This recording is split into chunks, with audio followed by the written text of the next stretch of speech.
going on, y'all? Happy not Monday. Holy shit, it is cold outside. God damn, it reminds me of kind of where I grew up.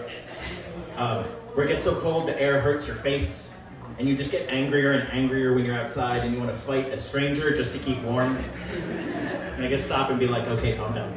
Not everybody grew up around Boston. I understand. That's just how we say hello. You know, friendly wave, sip a beer, crisp left hook. And it has to be out of the left hand because the right hand is frozen around a giant Dunkin' Donuts iced coffee. Yeah, there's a reason we're that angry and caffeinated.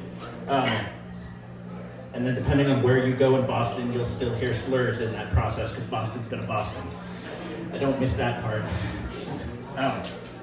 Anyway, I know I'm gonna sound like the old man who's like yelling at the clouds and stuff, but I don't care. I fucking hate AI. Woo! Yeah. Holy shit. It's everywhere and it's real bad. It's already stressing me out. It's causing me problems. Let me explain.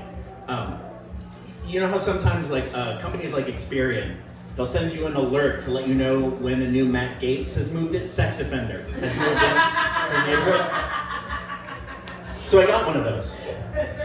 And the subject was written by AI, I could tell, because it just said, listen close, alert, you have new activity on the sex offender registry.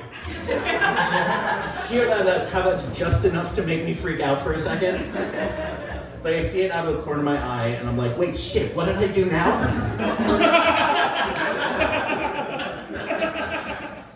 Do I have a split personality? Was that jar of baby oil always there? This is not great, not great. I figured it out, I realized it's just a shitty AI email. And I was alone at the time, so not a big deal. But then I started to freak out again, I was like, holy crap, what if my parents had been visiting and they had seen that? It'd been like, God, son, we knew you liked anime, but this is too much. Or what if I had brought a lady home?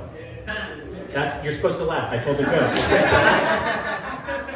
No, it's like, I'm giving her the tour, it's like, okay, here's the kitchen, I'll make us breakfast tomorrow, and the bedroom's down the hall, because I'm a millennial and we can't afford stairs.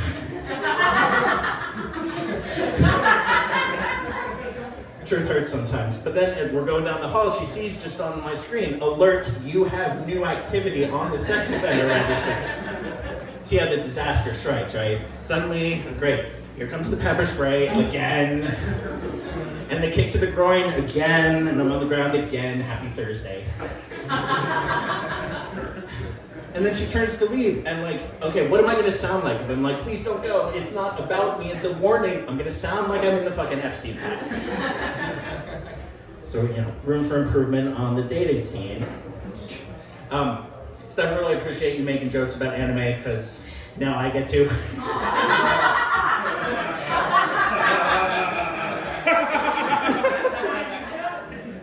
By the way, there are precisely 3 jobs in anime. Assassin, teacher who's secretly assassin, and child soldier. That's it. A lot of anime fans in the crowd, I really appreciate that. The jokes don't land without enough nerdery in the room. Yeah, I do really like anime. You probably knew that the second I got up here. But it's more than that. I'm not just an anime geek, because I went to college to learn to speak Japanese. And I taught English over there after college, and I even spent half of junior year of college living with Buddhist monks in their temples all across Japan. Like where you fall asleep during the meditation at 4 a.m. and they hit you with the stick and you learn there's things you like in the bedroom.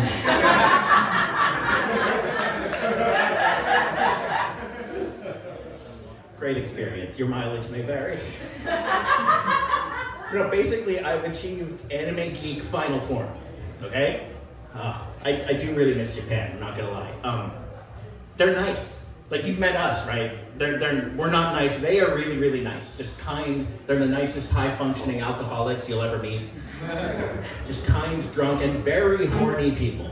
Very horny people. Again, you all knew that because of the people like me who like anime. So I was over there teaching. The rules are different when you're the one American in the little fishing village. It's pretty awesome. Teachers do a different sort of team building. Let me explain.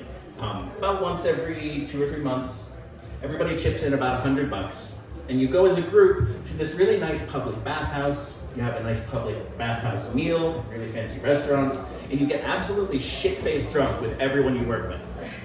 Not like networking happy hour drunk, like we're hammered, it's 2 p.m. on a Sunday because we started drinking when the bus left at 10. That kind of drunk, okay? But then after you have the nice meal with the coworkers at the public bathhouse, you take a bath at the nice public bathhouse with the coworkers. Just let that sink for a second. This is a way to work on what the Japanese call skinship. And I'll spare you the grammatical points here. It basically just means get naked and hang out with your boss in a hot tub. And I will see, I'm not kidding, That's a joke, but it's not a joke.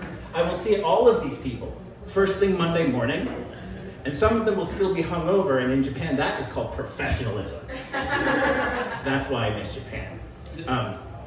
So the teachers do it different. You know who else does it different is the kids. We know 14-year-old boys, I taught middle school. 14-year-old boys are monsters in any country or culture, right? Let me just explain. One time I was in the bathroom and one of the boys walks in, and in a row of 5 urinals, he posts up right next to me. And with a big old smile, he just says, "Sensei, how big is it?" First of all, try being called sensei for a year without your dick getting a little bigger. It's a huge ego trip.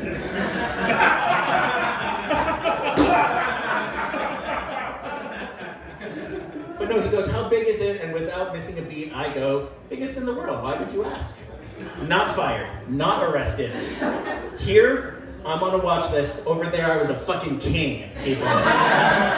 So that's gonna be it for me. Follow me on IG @FancySnacks. My name is Matt Ropeek. Thank you all so much.